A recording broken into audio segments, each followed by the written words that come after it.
We are in episode number 78, the easiest and fastest way to lose weight.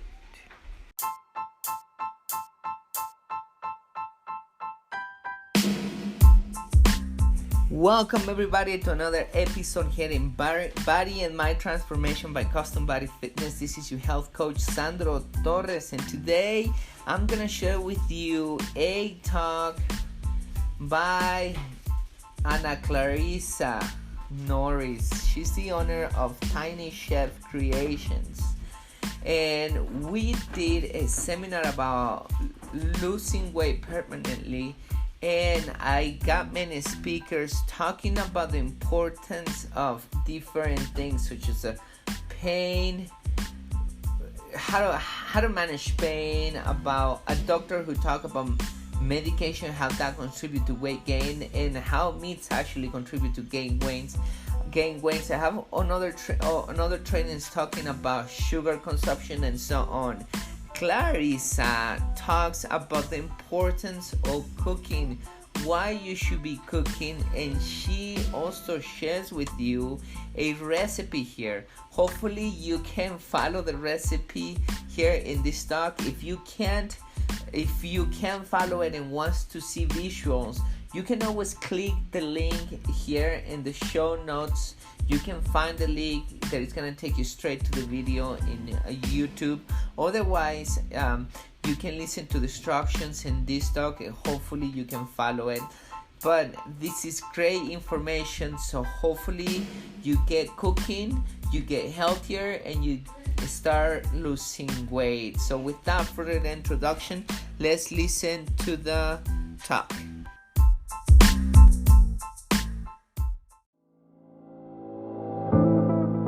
At CBF, we know that for you to change your body, you need to change your mind. Exercise and eating healthy is only part of the plan. We care about our members as we care about our family, because our members become our family. It is not about competition, but support. It is not about being the strongest or the fastest, but about you defeating your negative self. It is about working together and making the task challenging and have fun. By the end, what matters is not how hard the session was, but that you take control of your mind so you can take control of your body. My name is Sandro Torres, and I'm happy you are part of our family. Welcome to Custom Body Fitness.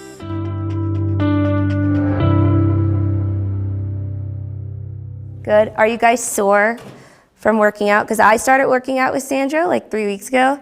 And this whole thing that we're doing this week, oh my God. You know how Sarah always says, like, don't do your work, don't do this, and don't do this, and she tells you what not to do? I always joke with her and tell her that I'm the most uncoordinated worker-outer ever, because I look at like that, but just not as cute as what she looks like doing it. But I wanted to share with you a little bit more about myself. I'm the baby of 5. I have 3 older sisters and 1 older brother. And so at a really young age, I saw, everybody being pretty independent.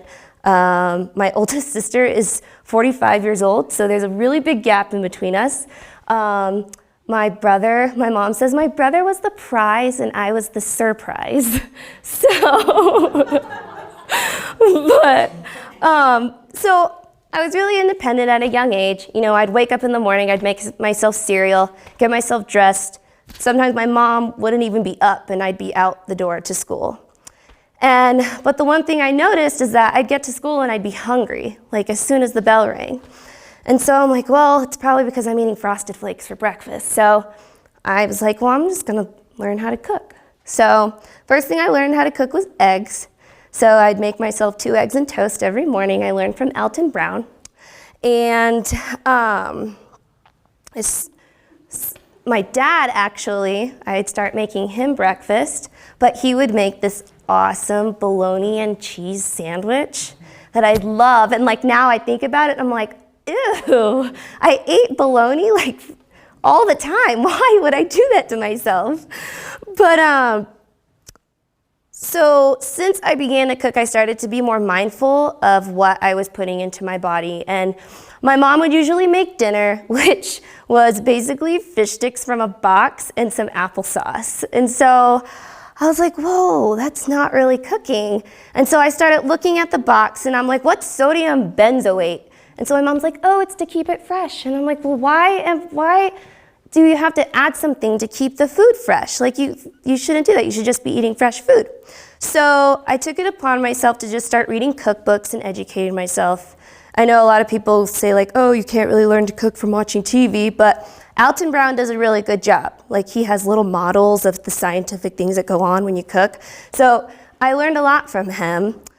When I first started cooking, it was in middle school. I started taking a cooking class, and that's where I learned the importance of cooking, and I started learning about processed foods, and I realized, well, that is exactly what my mom is feeding me. So around that time, I took it upon myself to start cooking for my family, and at the time, it's 5 or 6 people that I was cooking for every night at 13 years old. And I would make shopping lists for my dad and be like, okay, we need to go to the store, and he'd drop me off, give me his card, and I'd shop for my entire family. And I thought it was really empowering because I had my dad's credit card. But so the single most important thing that I learned through cooking and through going to my cooking class in school is how important cooking was. And so our American society has slowly started to abandon our kitchens and to allow the food industry to pretty much make it for us, right? And the more widely available processed foods are, the more people start to rely on it, kind of enabling, right? So we now live in a culture where we watch more cooking on TV than spend actually cooking. And today's chefs are as famous as actors and singers. And so like I said, you're filming this right now? Food Network star is gonna call me. So I feel like cooking is something that a lot of people kind of take for granted now. And so let me ask you guys a question. How many of you guys like to cook? Well, that's good. Okay. Well, anthropologists say that cooking is a defining human activity. Let me just repeat that. Cooking is a defining human activity.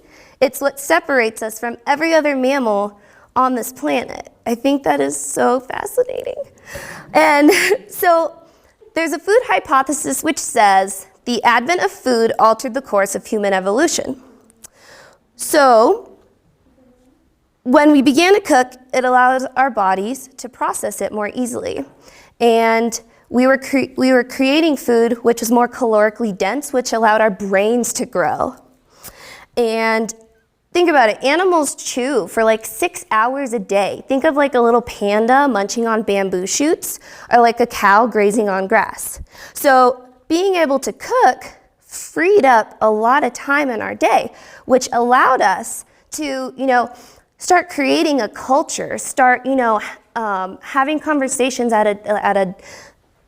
probably the floor. They probably didn't have tables back then, but, talking about things, talking about food, learning how to communicate with one another. And all of this was centered around the fact that we can cook. And so the importance of cooking not only goes back to, religious roles of sacrificial ritual of blessing an animal and slaughtering it and then eating it, but also the scientific factor of it is that even our gut microbiome changed from the fact that we now cook food. And the science behind it all, also it's the fermentation factor of food, kimchi, the process of baking bread, stuff like that. So there's so much more to cooking than, who's gonna be the next winner on Top Chef or what recipe you have this week in your Blue Apron box. Cooking not only transformed us as a species, but it also our cultures. I believe that our society today has not only lost their sense of direction in the kitchen, but they kind of lost their sense of self. We think that a simple pill is going to fix my inflammation, or these magic diets will all of a sudden make me lose weight. The one thing that anybody needs to change is just to cook your food. See what's going in your body. Seeing it change from this fresh snow pea on our table to, a sautéed delicacy with no salt, and some pepper on it. It's delicious. There's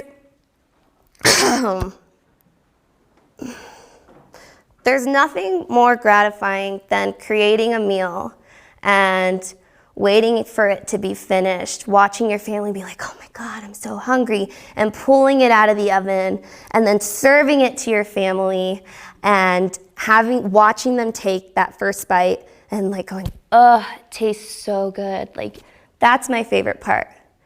And to me, like, that's my favorite part and the most important part of the whole thing. So the importance of cooking could be different for everybody. But to me, the importance of cooking comes from the fact that this is a really good line, everybody. I'm really excited to say this for you. So the importance of cooking for me comes from the fact that when we learned to cook is when we became truly human. And I will put on my gloves so we can start. Have you guys worked with tofu before? Have you guys? No?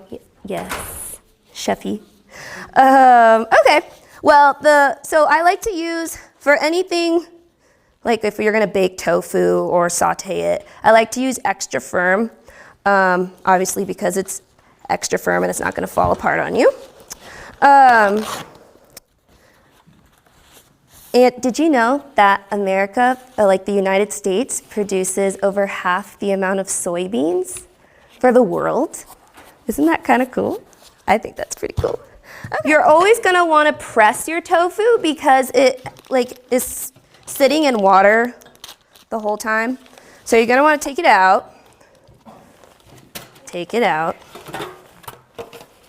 And then you're gonna wanna wrap it in a couple layers of paper towels or flour cloths. You can get flour cloths at Walmart for like $5 and they're amazing. You can line them in bread baskets. You can use them to cover your bread when it's rising if you guys want to make bread.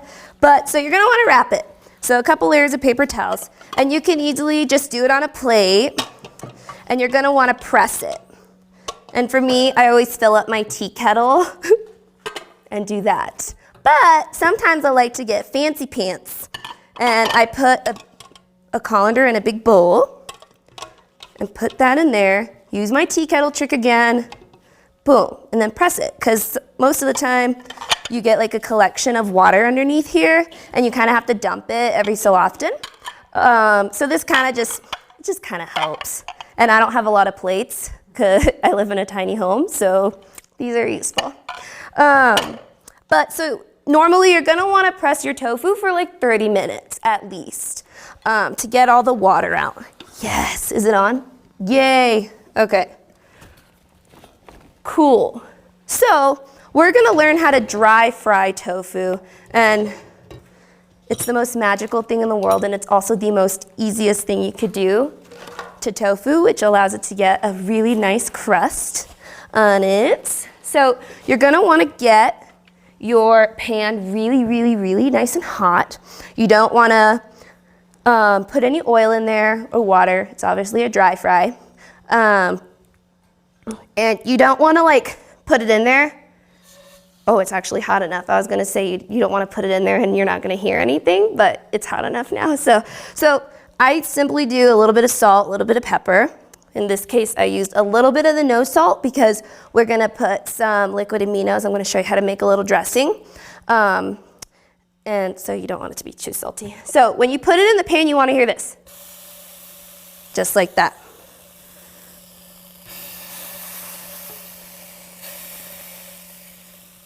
It's gonna start to cool the pan down. So I'm gonna turn it up. Okay, so, and then you just leave it Leave it for a little bit to kind of let the temperature of your pan come up a little bit because it always drops when you put something cold in there. And then I'll tell you what to do next, and you'll end up hearing what I told you about the lobster sounds. It's actually kind of cool. So while this is going, you always want to, when you cook, you always want to be doing 2 things at once. You don't want to just want to stand here and like watch your tofu because that's pretty damn boring. So you guys should have a recipe in front of you, and this is my go-to quick, easy saute sauce. I use rice wine vinegar, mirin, and liquid aminos. If you guys haven't had this, replace your soy sauce in your pantry with this. It's amazing. It has 16 out of the 20 amino acids that your body needs right here, and amino acids is what like helps build your muscles. And we all need that because we're working out with Sandra and we're getting buff, you know. Okay. So in there it has the measurements. It's like 1/4 cup of mirin, 1/4 cup of rice wine vinegar. So I have it all mise en place right here. Super easy, quick. Throw it in a mason jar. Mason jars are your best friend. Throw it all in there. And then for the spice, I like to use gochujang. It's just a hot sweet chili sauce. If you put this in anything, and it will completely awaken your dish. It's spicy, but it's not like that jalapeno spicy where you're like, you know? It's like a very warm, spicy, and it doesn't really get any more intense. So I like to use a little bit more, you know? You just wanna kind of break it up. I think in there I didn't add garlic into my thing, but you can always add some garlic, some ginger if you want in here. And I didn't plan on stirring it with a fork, but I did anyway. So then you just shake it up. Okay, it's done. Boom. That was easy. And then, so now that our tofu is going, you want to press it. So it does this. You hear how it goes?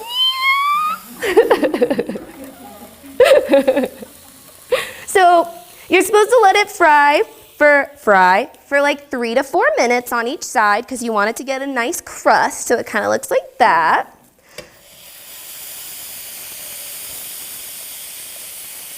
Let's see if these are ready yet. I don't think, has it been 3 to 4 minutes? What do you guys think? I don't think it's been 3 to 4 minutes. Squirt. It could go a little longer. Let's let it go a little longer. So I wrote down these really fun facts of liquid aminos and some tofu for you guys. Obviously, liquid aminos doesn't contain wheat, so it's gluten-free. And it's also not fermented. So people who are like, I can't have alcohol, this is for them. Obviously, it's made from soybeans. And let's see. I have so many facts about tofu. I got really nerdy with looking up all these fun facts about tofu. Henry Ford actually developed plastic from soybeans and used it starting in 1935 to do the frames for his cars. Isn't that cool? I think that's pretty cool. Okay, I think that bought me a little bit of time. All right. So again, you just flip it, do the same thing. Non-stick pans are your best friend. A lot of people don't like this copper pan. They say like, oh, it's not good. I like it. It works. Well, it does really well for me, actually. So it's pretty cool. So sometimes the tofu like actually like bounces in here because of all like it steams and it like moves around the pan a little bit. So it's kind of cool. Isn't that so satisfying? Yes. Mirin is like a sweet rice seasoning. It contains a little bit of alcohol, like 8%. I mean, you don't want to get drunk off this, obviously. But,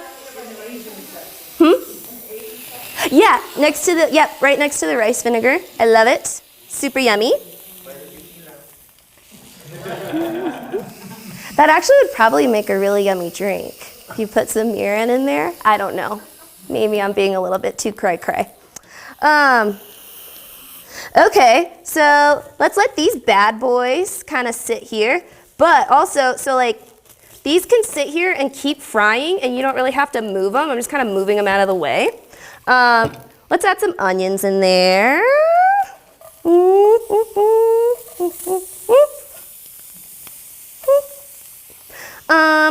some mushies. Let's do some mushies too. Just kind of let those hang out. It's taken a little bit longer than I expected, just saying. What else can I tell you fun facts about tofu? It's one of the oldest foods in the entire world. It's actually very ancient. And it's kind of like tofu is to soy milk as milk is to cheese. Isn't that kind of cool? I like that saying. There's a couple, so like I was just talking to Blair about this. So when I was reading, I learned that tofu is made with soy milk and a little bit of a coagulant, and then it makes curds, and then those curds are kind of pressed down into the little blocks. But you were saying something different. That you could find sprouted tofu, which is, yes. So I've only seen it at Vitamin Cottage or Natural Grocers, but you can get sprouted soybean tofu. So essentially what they do is, instead of just using the soybean as it is, they sprout it first. And so when you're eating a live food, like sprouted grains or sprouted anything, it actually has more nutrient density, and your stomach and everything can break it down easier. So it's easier digested, and you're absorbing even more nutrients. Regular tofu is great too, but the sprouted stuff is just a little extra on the enzymes. A little extra. So we're gonna add in our snap peas. I love these things, they're so good. Kind of let those sit in there. Did you know that when ladies are in their menopause time, so when you're in your menopause time, your estrogen just kind of goes like that. And tofu actually has phytoestrogens, and which actually can alleviate some of the symptoms of menopause. I thought that was kind of fancy. Also, it helps flush out toxins. So it's also really good for your gut. And it helps you lose weight because it helps, how do I say this? It helps you like shed water and prevents bloating. I thought that was kind of fancy. I feel like I need to eat tofu every day. Okay, so now these are all nice. The onions are starting to become a little bit translucent. The mushrooms are starting to get nice and brown, starting to shrink a little bit. The snow peas, like I like to put in my liquid right now. So do you see the color difference of like how green this guy is versus how light this guy is? So that's when I like to add my liquid. And my tofu is nice and browned on both sides. So we're gonna add a little bit of this gloriousness. Brought her. Just a little bit. You don't need a lot of it. Let's throw in some garlic in there just because I have it mise en place from yesterday. Let's throw that in there too. So how long, this is what, been like 10 minutes? Just think about it. Your dinner can be made in 10 minutes because it's done. And Sarah, can you bring me a plate, please? Yes. And I have plenty of this for everybody if you guys want to like come and make it, if you want me to make it for you. I figured you guys would be a little bit hungry. I could turn this down a little bit. Let's add a little bit more of this because tofu absorbs every flavor that you put onto it. So like right now, it like nicely got absorbed in already. It goes, does that. So this is gonna be very flavorful. You guys can do this, right? Dry fried tofu, it's not that hard, right? Delicious. I know, it looks so yummy. Who wants to eat? Yes? Okay.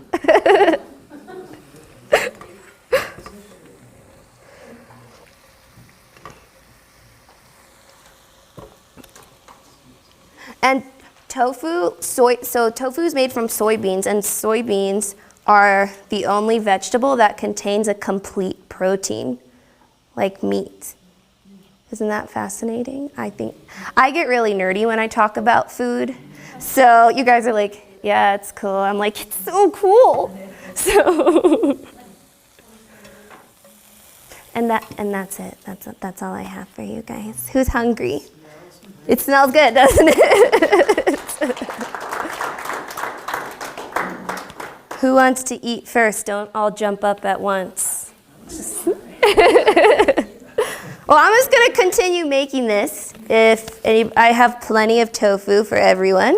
And there's forks and knives and spoons.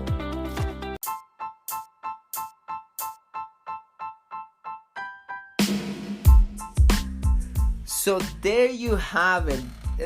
Ana Clarissa did a funny talk, but a very interesting talk about what you should be cooking. What I like about this talk is most likely how they should start her talk about her life. Many of us just grew up with the habits that our family have and the way they teach us how to eat and what should be eating and things like that, and we just follow those things without questioning, and we just eat those things, but we don't know how that is affecting our weight gain and is affecting our health. Ana Clarissa found out that she was eating processed foods, and that if she once you start reading the ingredients, then she found out that there was a lot of chemicals, and the best thing she could do to take care of her health and take care of her life is start cooking. So that's the biggest message right here. Start cooking to be able to lose weight. That's the easiest and fastest way to lose weight. So that's my summary right there. Hopefully you like this conversation. Please share it with people who needs to listen this. Think about your mother, think about your father, think about your brother, your sister, your son, your daughter, think about your neighbor, whoever needs this talk. Please share it. And that's it for today. As you already know, please stay mentally and physically healthy and close to God, and I'm looking forward for the next episode.